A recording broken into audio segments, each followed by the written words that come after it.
The 2026 Dacia Spring is a budget-friendly electric car that offers a practical and affordable entry into the world of electric vehicles.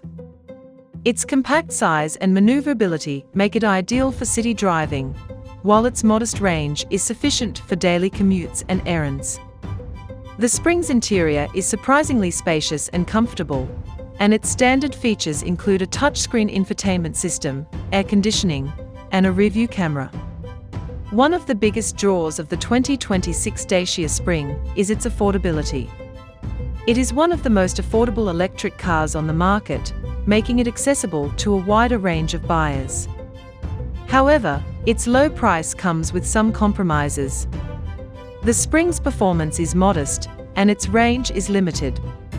It is also not as well equipped as some of its more expensive rivals.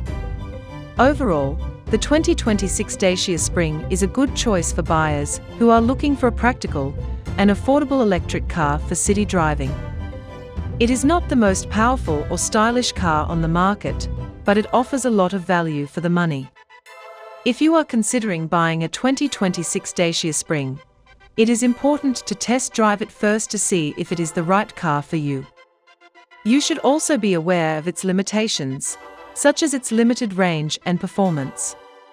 However, if you are looking for a practical and affordable electric car for city driving, the Dacia Spring is a good option to consider.